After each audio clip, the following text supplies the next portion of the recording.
नमस्कार दोस्तों, इन्फोटॉक्स के बहुत ही फ्रेश एपिसोड में आपका स्वागत है। तो चलिए शुरू करते हैं। यहाँ पर दोस्तों सबसे पहली अपडेट निकल कर आ रही है बेंगलोर चेन्नई एक्सप्रेसवे प्रोजेक्ट को लेकर, जहाँ पर इस एक्सप्रेसवे के पैकेज 3 के कंस्ट्रक्शन के लिए केसीसी बिल्डकॉन लिमिटेड सबसे लोएस्ट बिडर सामने निकल कर आई है। बेसिकली लास्ट ईयर दिसंबर में national highway authority of India ने इस पैकेज के कंस्ट्रक्शन के लिए बिड्स इनवाइट की थी, जिसके बाद बहुत सारी कंपनीज की तरफ से बिड सबमिट की गई थी और अब केसीसी बिल्डकॉन लिमिटेड इसमें सबसे लोएस्ट बिडर सामने निकल कर आई है। और कल भी मैंने आपको बताया था कि दिल्ली अमृतसर कटरा एक्सप्रेसवे के पैकेज 1 और पैकेज 3 के कंस्ट्रक्शन के लिए केसीसी बिल्डकॉन लिमिटेड ही सबसे लोएस्ट बिडर सामने निकल कर आई थी और अब चेन्नई बेंगलोर एक्सप्रेसवे के लिए भी यही कंपनी सबसे लोएस्ट बिडर सामने निकल कर आई है। और अब जल्द ही इस कंपनी को इस पैकेज के कंस्ट्रक्शन के लिए टेंडर दे दिया जाएगा, जिसके अंतर्गत ये कंपनी बंगारपेट से बेथामंगला के बीच 17.5 किलोमीटर लंबे हाईवे का कंस्ट्रक्शन करेगी, जिसके कंस्ट्रक्शन के लिए एनएचएआई की तरफ से इनको 2 ईयर्स का टाइम दिया जाएगा। यहाँ पर दोस्तों अगली अपडेट भी निकल कर आ रही है, जो कि इस तरह की एक सिमिलर अपडेट है देश में under construction one of the longest Delhi Mumbai expressway project को लेकर, जहाँ पर इस एक्सप्रेसवे प्रोजेक्ट के पैकेज 27 एंड 28 के कंस्ट्रक्शन के लिए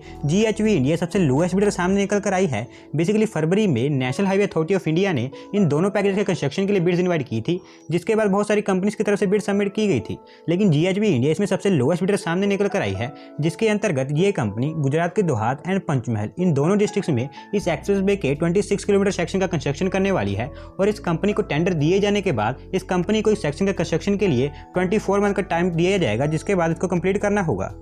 यहाँ पर दोस्तों अगली अपडेट निकल कर आ रही है हमारे डिपार्टमेंट ऑफ टेलीकम्युनिकेशंस की तरफ से, जहाँ पर देश में 5G रोल आउट करने से पहले डिपार्टमेंट ऑफ टेलीकम्युनिकेशंस ने डिसाइड किया है कि देश में current communication trends and realities के अकॉर्डिंग देश में टेलीकॉम इंडस्ट्री में जो करंट लॉज यूज किए जाते हैं वो उनको अपग्रेड करने वाले हैं। करंटली इंडियन टेलीकॉम इंडस्ट्री में Indian telegraph act 1885 and the Indian wireless telegraphy act 1933 की प्रोविजंस के अकॉर्डिंग सभी काम किए जाते हैं, लेकिन डिपार्टमेंट ऑफ टेलीकम्युनिकेशंस का मानना है कि ये लॉज बहुत आउटडेटेड हो चुके हैं और ये laws current scenarios and current trends को फॉलो नहीं कर पाते हैं। और क्योंकि 5G टेक्नोलॉजी 4G टेक्नोलॉजी के मुकाबले काफ़ी बड़ा अपग्रेड होने वाला है, तो ऐसे में इनको रिप्लेसमेंट की काफ़ी ज़्यादा जरूरत है और अपग्रेडेशन की भी काफ़ी ज़्यादा जरूरत है। इसलिए डिपार्टमेंट ऑफ टेलीकम्युनिकेशंस ने the national Law University Delhi के साथ एक कोलैबोरेटिव एग्रीमेंट साइन किया है, जिसके अंतर्गत national Law University Delhi department of telecommunications को इन लॉज को अपग्रेड करने के लिए सुजेशंस, अमेंडमेंट्स एंड इस तरह के न्यू टेक्नोलॉजीज बताएगी, जिसके अकॉर्डिंग इनको अपग्रेड किया जा सके। और इन ओल्ड लॉज को अपग्रेड करने के लिए National Law University Delhi various type of stakeholders and telecom department के साथ मिलकर एक ड्राफ्ट तैयार करेगी, जिसको तैयार करने के लिए नेशनल लॉ यूनिवर्सिटी दिल्ली ने 4 मंथ्स का टाइम मांगा है। लेकिन डिपार्टमेंट ऑफ टेलीकम्युनिकेशंस का कहना है कि ये अपग्रेडेड लॉज आने वाले समय में इंडियन टेलीकॉम इंडस्ट्री के लिए सभी रेगुलेशंस को ईजी कर देंगे और आने वाले समय में इंडियन टेलीकॉम इंडस्ट्री के लिए न्यू इनोवेशंस एंड टेक्नोलॉजीज को प्रमोट करने में भी काफी हेल्पफुल होने वाले हैं। यहाँ पर दोस्तों अगली अपडेट निकल कर आ रही है उत्तर प्रदेश स्टेट से, जहाँ पर यूपी गवर्नमेंट की तरफ से उत्तर प्रदेश के अयोध्या में भगवान राम के नाम पर एक यूनिवर्सिटी को सेटअप करने की प्लानिंग की जा रही है। दोस्तों इस यूनिवर्सिटी में जो कॉमन स्टडीज होती हैं वो तो की ही जाएंगी, लेकिन भगवान राम से related culture, beliefs, scriptures and religious facts पर रिसर्चेस भी की जाएंगी। इस बारे में स्टेट के deputy chief minister doctor Dinesh Sharma ji ने बताया है और उनका कहना है कि इस यूनिवर्सिटी को स्टेट गवर्नमेंट प्राइवेट सेक्टर के साथ मिलकर डेवलप करने वाली है। इसके अलावा स्टेट में न्यू एजुकेशन पॉलिसी को इंप्लीमेंट करने के लिए यूपी गवर्नमेंट यूपी स्टेट के अलीगढ़, सहारनपुर और आजमगढ़ इन तीनों एरियाज में एक स्टेट यूनिवर्सिटी को सेटअप करने पर ऑलरेडी काम कर रही है और आने वाले समय में यूपी स्टेट में एक sports university, Ayush university, law university को सेटअप किया जाएगा, ताकि नेशनल एजुकेशन पॉलिसी को सही ढंग से इंप्लीमेंट किया जा सके। यहाँ पर दोस्तों अगली अपडेट निकल कर आ रही है कर्नाटका स्टेट से, जहाँ पर स्टेट में माइनिंग सेक्टर को बूस्ट करने के लिए कर्नाटका गवर्नमेंट की तरफ से एक न्यू माइनिंग पॉलिसी को जल्द ही इंट्रोड्यूस कर दिया जाने वाला है। ये माइनिंग पॉलिसी नेक्स्ट 5 ईयर्स यानी कि 2021 से 2026 तक इंप्लीमेंटेशन में रहेगी और इस माइनिंग पॉलिसी को सेंट्रल गवर्नमेंट की नेशनल मिनरल पॉलिसी के अकॉर्डिंग ही इंट्रोड्यूस किया जाएगा। बेसिकली अगर आप मेरी वीडियोस पिछले कुछ समय से देख रहे हो तो मैंने आपको पहले ही बता दिया था कि स्टेट में माइनिंग सेक्टर को बूस्ट करने के लिए कर्नाटका गवर्नमेंट एक न्यू माइनिंग पॉलिसी को इंट्रोड्यूस करेगी, जिसके बारे में अब ऑफिशियली कर्नाटका स्टेट के चीफ मिनिस्टर जी के द्वारा रिवील कर दिया गया है। और इस माइनिंग पॉलिसी की एक अच्छी बात ये होगी, इस माइनिंग पॉलिसी के साथ साथ कर्नाटका गवर्नमेंट एक सिंगल विंडो क्लियरेंस सिस्टम को भी इंट्रोड्यूस करेगी, जो स्टेट में अप्रूवल रिलेटेड प्री वर्क्स को काफी जल्दी कंप्लीट करने में अपना योगदान देगा। यहाँ पर दोस्तों अगली अपडेट निकल कर आ रही है Ahmedabad Mumbai high speed rail corridor project को लेकर, जहाँ पर the national high speed rail corporation limited ने एक बार फिर से इस पूरे कॉरिडोर में एरियल लाइडर सर्वे स्टार्ट कर दिया है। बेसिकली जैसा कि आप जानती हैं कि जब इस प्रोजेक्ट के लिए डीपीआर प्रिपरेशन का काम किया जा रहा था तो उस समय इसका एरियल लाइडर सर्वे किया गया था और वो एरियल लाइडर सर्वे काफी लंबा प्रोसेस था, लेकिन ये एरियल लाइडर सर्वे काफी शॉर्ट प्रोसेस होगा, क्योंकि इस एरियल लाइडर सर्वे को इस कॉरिडोर में वर्टिकल ग्राउंड प्रोफाइल से रिलेटेड डाटा कैप्चर करने के लिए किया जाएगा, जिसके अकॉर्डिंग एनएचएसआरसीएल को इस पूरे कॉरिडोर की ग्राउंड प्रोफाइल और आने वाले समय में इस कॉरिडोर में जितने भी थिंग्स का कंस्ट्रक्शन किया जाने वाला है उनकी डिजाइनिंग में काफी हेल्प होने वाली है। वहीं अगर एरियल लाइडर सर्वे की बात करें तो इस सर्वे को इस पूरे कॉरिडोर के पैकेज C4 जो कि अहमदाबाद से वडोदरा के बीच 88 किलोमीटर लंबा है और वहीं पैकेज C6 जो कि वडोदरा से वापी तक 237 किलोमीटर लंबा है उसके बीच में लिया जाने वाला है। करंटली इन दोनों पैकेजेस का कंस्ट्रक्शन लार्सन टोब्रो के द्वारा किया जा रहा है और क्योंकि ये दोनों packages one of the longest packages हैं तो ऐसे में NHSRCL ने इस लाइडर सर्वे को करने के लिए high resolution camera and high resolution lidar equipment का इस्तेमाल किया है जो आने वाले नेक्स्ट 3 to 4 डेज के बीच इस पूरे एरिया का लाइडर सर्वे करके कंप्लीट कर लेंगे। यहाँ पर दोस्तों अगली अपडेट निकल कर आ रही है इंडियन रेलवेज की तरफ से, जहाँ पर इंडियन रेलवेज ने डिसाइड किया है कि वो उनकी सभी फ्रेट ट्रेन्स में मॉनिटरिंग एंड ट्रैकिंग टेक्नोलॉजी का इस्तेमाल करने वाले हैं। बेसिकली आपने देखा होगा कि जो इंडियन रेलवेज की फ्रेट ट्रेन्स होती हैं उनके एंड में ब्रेक वैन्स और गार्ड वैन्स लगी होती हैं जिनका काम होता है कि ये देखना कि कहीं ट्रेन्स में कोई प्रॉब्लम तो नहीं आ रही है। और क्योंकि इंडियन रेलवे अभी इतनी एडवांस नहीं है तो ऐसे में सिर्फ लोको पायलट ही होता है जो शुरू से एंड तक ट्रेन को ऑपरेट करता है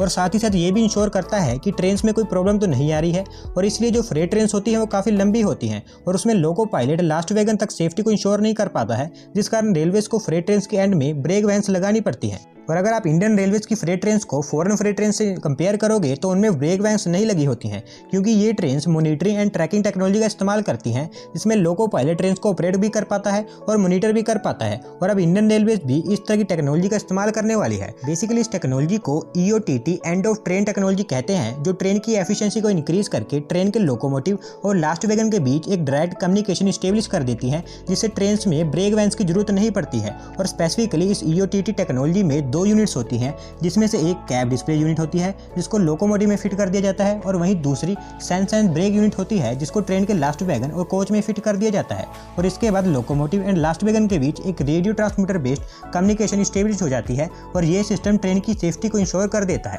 और अब इंडियन रेलवेज भी इस तरह के सिस्टम को इंस्टॉल करने वाली है जो कि इंडियन रेलवेज का एक काफी अच्छा इनिशिएटिव है।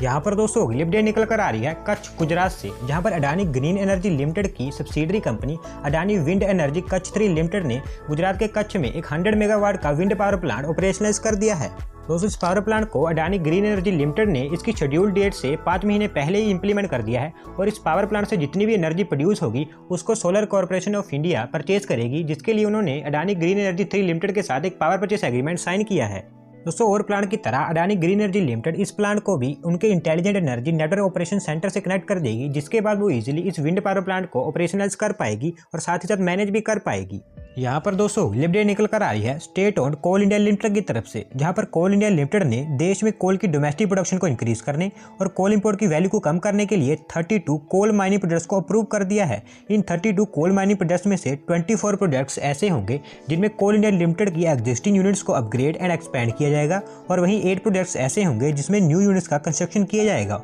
और इन 32 प्रोजेक्ट्स को इंप्लीमेंट करने के लिए कोल इंडिया लिमिटेड की तरफ से 47,300 करोड़ की मेजर इन्वेस्टमेंट की जाएगी। और अगर प्रोजेक्ट्स की बात करें तो इन 32 प्रोजेक्ट्स में से 6 प्रोजेक्ट्स साउथ ईस्टर्न कोलफील्ड्स में, 10 प्रोजेक्ट्स सेंट्रल कोलफील्ड्स में, 3 प्रोजेक्ट्स महानदी कोलफील्ड्स में और वहीं remaining projects eastern coalfields, northern coalfields and western coalfields में इंप्लीमेंट किए जाएंगे।